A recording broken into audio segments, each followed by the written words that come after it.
Welcome to Transformers video, part 16. We are discussing about the test on Transformers.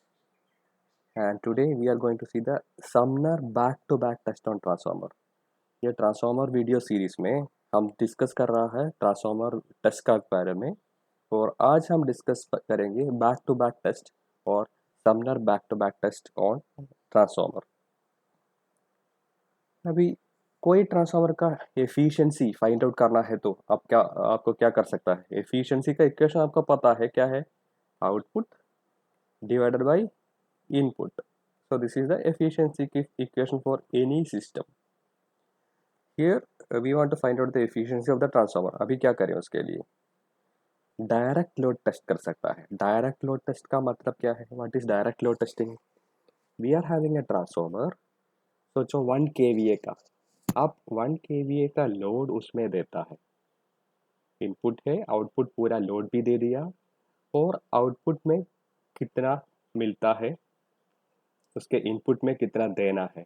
Output 1 kilo watt और 1 kVA मिलने के लिए input में कितना देना है, ये दोनों आप मेजर करता है और आउटपुट बाय इनपुट करता है, आपको एफिशिएंसी मिलेगा। सही, ये है डायरेक्ट लोड टेस्टिंग।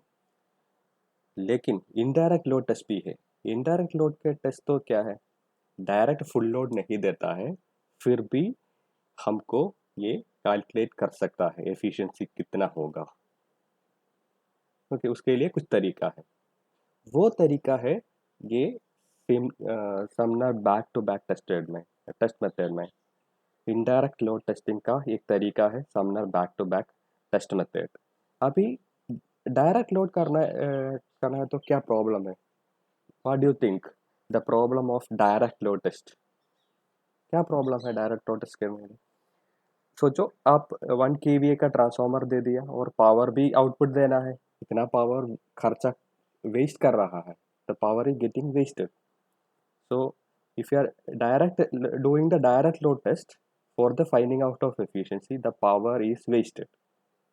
और दूसरा क्या है, हाई कैपेसिटी ट्रांसफार्मर। सोचो 1 kVA का ट्रांसफार्मर को तो आपका कर सकता है, 1 मेगावाट को तो 1 MVA का ट्रांसफार्मर है तो क्या करेंगे, you won't be able to do by direct load testing because you are not having the load directly, or your lab condition, if you are in a lab you won't be able to give this condition in lab. So if the transformer capacity is very high, the direct load test is not suitable or viable. So we are finding out the indirect load test method, that is back to back test. So हम discuss करना है back test में transformer का back to back test क्या है, why back to back test is conducted. It is to find out क्या क्या efficiency find out करना है, regulation find out करना है और heating under load condition data. So there are 3 conditions or 3 requirements to do the back to back test on transformer. We can find out efficiency, we can find out the regulation, and we can find out the heating under load condition. Efficiency तो बता दिया क्या है efficiency, output by input efficiency कर सकता है। regulation क्या है, रेगुलेशन ये है, आपका नो लोड में कुछ वोल्टेज है, आप फुल लोड कर दिया और कुछ और लोड कर दिया, उसी समय में उसमें वोल्टेज में कितना डिफरेंस पड़ेगा।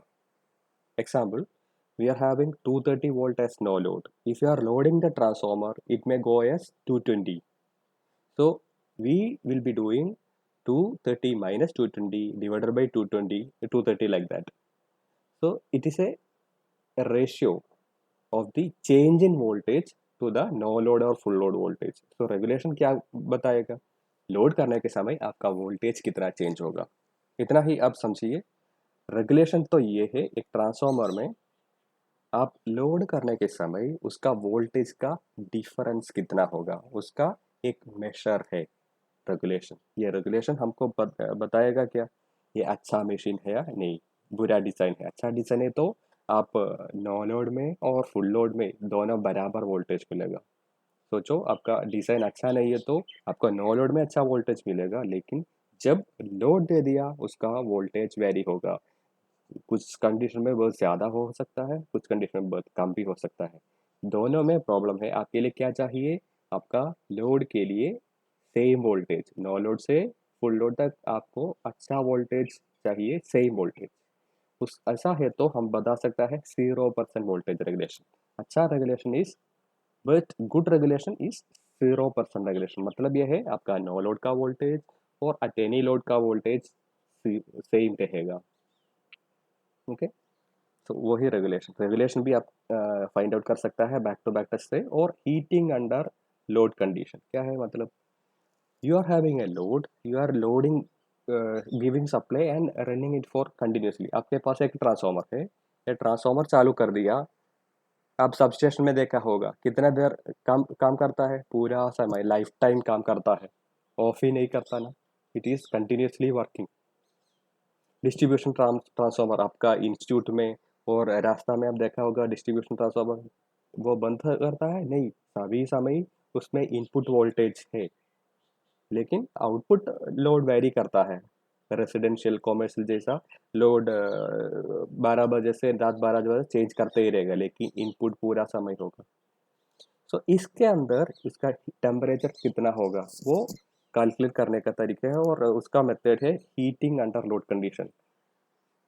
आप देखा होगा ट्रांसफार्मर कुछ लोड दे दिया तो इसका हीट इंक्रीज करेगा, फिर भी नंबर ऑफ आवर्स चला दिया तो उसका टेम्परेचर एक स्टेबल पॉइंट में आना है।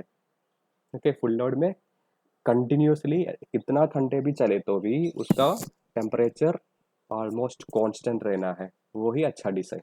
वो भी हमको ये टेस्ट से पता होगा, heating under load conditions. so these three will be found out by the back to back test we will discuss।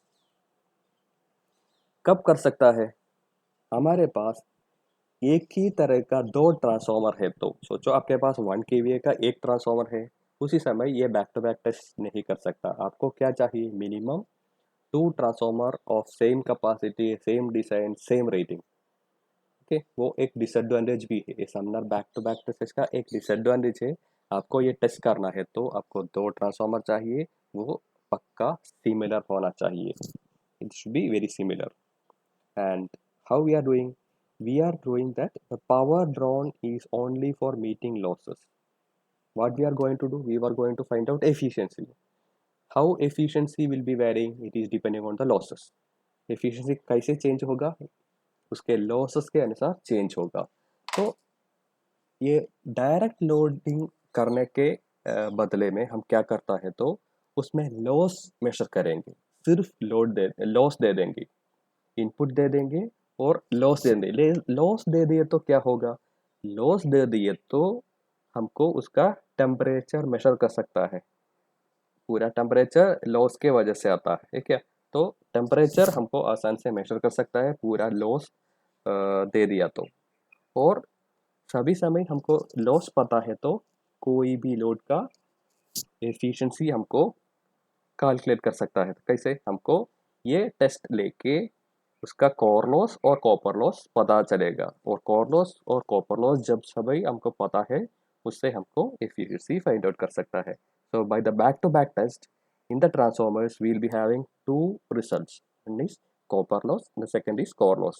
if you are having both the losses you will be able to find out the efficiency। what is output, input minus losses, ठीक है।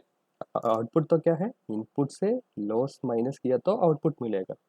तो input आपको जानता है 1 kVA का transformer है तो, और आउटपुट आपको जानता है 1 kVA, तो 1 kVA आउटपुट है।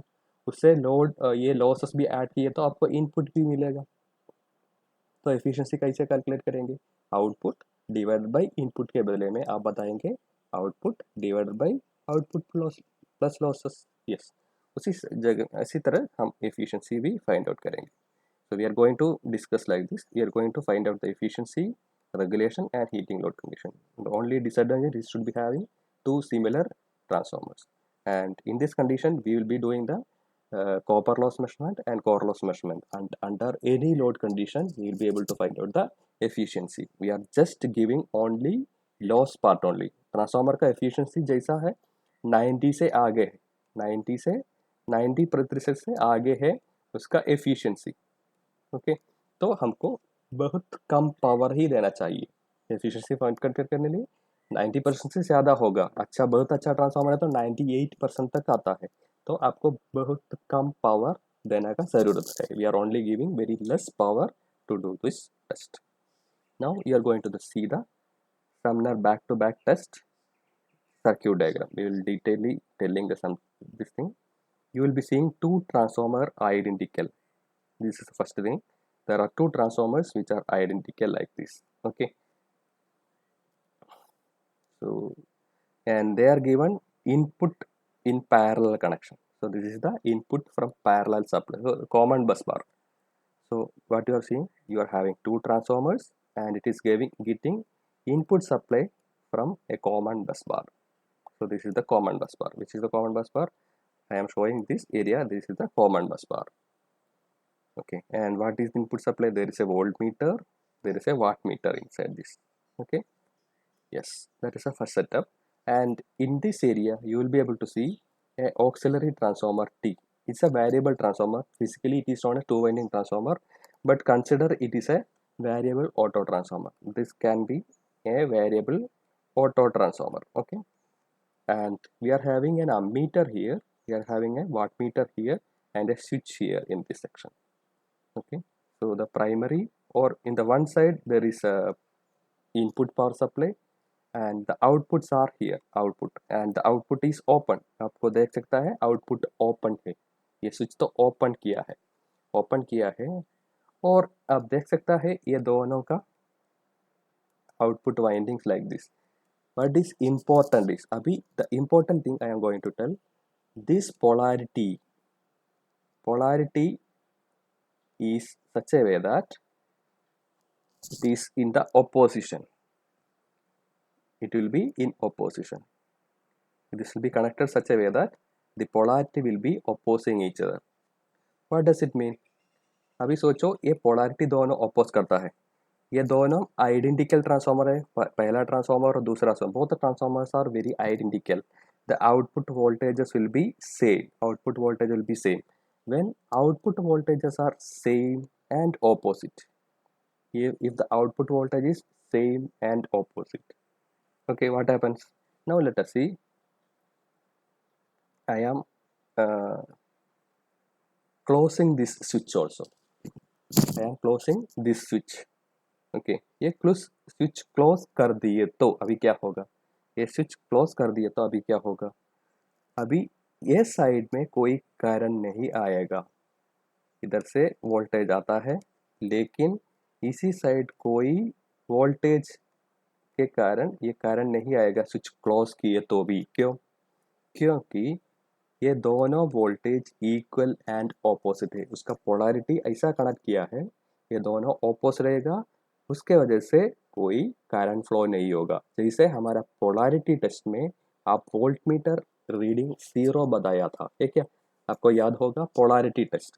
ये पोलैरिटी टेस्ट में हम बताया ट्रांसफार्मर का पोलैरिटी ऐसा करना तो वोल्टमीटर 0 रहेगा. जब वोल्टमीटर 0 है, इसमें कोई करंट दोनों के बीच में नहीं फ्लो होगा, ऐसा कनेक्ट कर दिया है ट्रांसफार्मर, और ये स्विच क्लोज भी कर दिया. तो इफेक्टिवली क्या होगा? हमें ये होगा, ये जैसा ये ओपन सर्क्यूट टेस्ट जैसा होगा. इतना भाग अभी क्या किसके लिए है? Now this area it is acting as an open circuit test. How it is happening? You are having an identical two transformers here, and the primary is given, or the two sides are primaries are given from a common bus bar, and the polarities are connected such a way that there will be no current flow between them. Okay, there will be no current flow between them if they are shorted, because it is common same polarity and there is no voltage difference, there is no current. So even if you are shorting this switch, ये switch close किए तो भी इधर से आने वाला voltage के अनुसार इधर कोई करंट नहीं फ्लो होगा. क्लियर? सो इसी एरिया के वोल्टेज देखिए तो हम बता सकता है ये एक ओपन सर्क्यूट टेस्ट है. ओपन सर्क्यूट टेस्ट है, ये ओपन सर्क्यूट टेस्ट है, तो ये वाटमीटर में रीडिंग रहेगा. वो रीडिंग कैसे होगा? If this is an open circuit test from this side, what you think the wattmeter will indicate? This wattmeter will indicate the core losses, because it is an open circuit test. The wattmeter W1 will indicate core loss. Wattmeter will indicate core loss. Okay, when it is indicating to core loss, it is a total of two transformers, तो एक transformer के लिए W1/2 लेना पड़ेगा. Okay, so this is the core loss. Now I will be telling the next thing also from the picture itself. You can see this side. So this is a variable auto transformer. You think like that. The T is a variable source of AC supply. We are having a supply side here, and this is also available. Now the most important thing is you will be able to see here this side like this. There is a short circuit. Okay, like this there is a short circuit in the bus bar side. कैसे है? E J L G H M F फिर E. So in this method there is a short circuit in the transformer. अरे ये तो short circuit है इसी side पे, ये शॉर्ट सर्क्यूट है. ओके, तो ये शॉर्ट सर्क्यूट है और आप देख सकता है इधर से आप एक वोल्टेज इंजेक्ट कर सकता है. इधर से एक वेरिएबल वोल्टेज एसी वोल्टेज इधर से आप दे देंगे. ओके, तो कितना वोल्टेज है? इसी साइड पे एक सप्लाई वोल्टेज है, इसी साइड पे एक सप्लाई है और दूसरा वेरिएबल वोल्टेज इधर है. तो इधर से तो आपने बता दिया ये ओसी टेस्ट के तरह है. और ऑपोजिट साइड पे देखिए तो आप देखेंगे इसी साइड पे ये स्विच क्लोज किए तो एक करंट फ्लो इसी रास्ते पे होगा. ओके, इसी रास्ते पे करंट फ्लो होगा. Because of this voltage from this side there will be a current flow here in this way. Okay, so this is happening, and for that current we'll be getting a short circuit area in the left side. Okay, so this is becoming a short circuit like environment, short SC test. So from this area it is a SC test method. Now because of this is a short circuit, from this area it is a short circuit. Okay, there will be no current flow here क्योंकि already इधर ये short circuit है, इधर तो short circuit है, तो ये lowest impedance path मिल गया, तो कोई करंट इसी रास्ते पे नहीं चलेगा. ठीक है, तो कोई एसी टेस्ट इधर से कर रहा है और सप्लाई वोल्टेज इधर से रहा है, वो पूरा शॉर्ट सर्क्यूट करंट इधर देता है and it is not sending any current to this side. और we can tell this W will indicate only OC test data, that is core loss data, and this wattmeter will indicate the uh, copper loss data. SC test data will be indicated by the W2. So from this side we will be telling it is like a copper loss test or SC test. This W2 will be indicating you the copper loss of two transformers. So W2 divided by 2 will be the copper loss of one transformer. So these are one OC test here, and second W2 it is giving SC test. So we are having OC test data result and SC test data result. Now we will be telling whatever I told now. हम कर रहा है finding efficiency, regulation and heating under load conditions. अभी ये दो similar transformer होना है उसमें, और पावर लॉसेस देने के लिए अभी इधर से जो भी दे दिया वो ओसी टेस्ट के तरह है. तो ओसी टेस्ट में ओपन सर्किट में अब कोर लॉस ही लेगा, कोई और नहीं है, और इसी एरिया में कॉपर लॉस रहेगा. तो दोनों लॉस, ट्रांसफार्मर का पूरा लॉस अभी आ गया, core loss plus copper loss. तो ये पूरा लॉस देने का पावर दोनों जगह से आपको मिलता है. तो power is meeting for meeting the losses. And now the primaries are parallel. जैसे हमने देखा प्राइमरीज आर पैरेलल. अभी स्विच S1 इज ओपन, जो पहले हमने बताया पूरे पहले स्लाइड में. अभी देखता है डिटेल में. S1 ओपन है, W will be indicating core loss of two transformer, जैसे हमने बताया पहले. ये स्विच ओपन है तो इधर से देखिए तो ये ओपन सर्क्यूट टेस्ट है. रीज़न मैंने बताया, ये दोनों पोलैरिटी इक्वल एंड ऑपोजिट रहेगा, कोई करंट इसमें आएगा ही नहीं. तो पूरा लॉस इधर से मिलता है वो ओपन सर्क्यूट टेस्ट का लॉसेस है, यानी कोर लॉस है. Secondary potentials are in opposition, उसके रीजन अभी देता है. secondary potentials of these are in opposition, so no current in the open secondary, that means open circuit. अभी V A B V C D जैसे बताता है, ये ए बी है और सी डी है, V A B is equal to V C D, A is connected and C B is connected, जैसे वो कनेक्ट कर दिया लेकिन उसमें कोई करंट नहीं होगा। अभी ओपोजिशन है तो no current in the second ring. अभी ये ओसी टेस्ट जैसा हो गया। अभी एससी टेस्ट के बारे में, ये टी एक ऑक्सिलरी ट्रांसफार्मर है, ये 2 वाइंडिंग ट्रांसफार्मर दिखाता है, लेकिन you think it as a variable voltage low voltage transformer. Now through T हम क्या करता है, तो इधर से ए वेरी करके, टी वेरी करके, ट्रांसफार्मर टी वेरी करके हम इधर से रेटेड करंट पास करेंगे। रेटेड करंट, ये ट्रांसफार्मर का कैपेसिटेंस जितना लोड करंट है वो लोड करंट पास करेंगे फ्रॉम दिस साइड। अभी क्या करेंगे, ये क्लोज करेंगे, ये स्विच क्लोज करेंगे। ओके, ये स्विच क्लोज किए तो इसी रास्ते पे रेटेड करंट फ्लो होगा, लेकिन ये इसी साइड पे देखें तो अभी भी ओपन है, क्योंकि ये दोनों का पोटेंशियल सेम है। I2 flows from D to C and then to B. Now flow in the I1 इसी साइड पे आप देख सकता है, ये शॉर्ट सर्क्यूट जैसा है, शॉर्ट सर्क्यूट जैसा हो गया, वो जैसे हमने बताया। So I1 is through loop. So this is the short circuit test from this side, and there is a short circuit current in this way. अभी आप देख सकता है I2 मतलब ये शॉर्ट सर्क्यूट करंट के मदद से इधर फ्लो होने वाला शॉर्ट सर्क्यूट करंट का नाम है I2। ये I2 ये शॉर्ट सर्क्यूट एरिया में पास करता है और इसी रास्ते पे, और ये साइड पे W1 में कोई आता ही नहीं। W1 कोर लॉस दिखाता है, W2 अभी कोर लॉस कॉपर लॉस दिखाता है। ओके, और W1 प्लस W2 को मिलेगा twice the copper losses of single. Total दो ट्रांसफार्मर का लॉस अभी W1 और W2 के वजह से मिलता है हमारा टोटल लॉस। अभी अभी total power requirement is W1 plus W2। सोचो आपका ट्रांसफार्मर का एफिशिएंसी जितना ज़्यादा है, बहुत कम पावर लॉस ही अभी हो गया है। W1 प्लस W2 बहुत बहुत कम होगा। तो इसी समय आपको देख सकता है, आप लॉस देते ही रहता है, इधर से दे ओसी, इधर से एससी टेस्ट का डाटा देता है और लॉस देता है, तो इतना ज़्यादा हीटिंग रहेगा।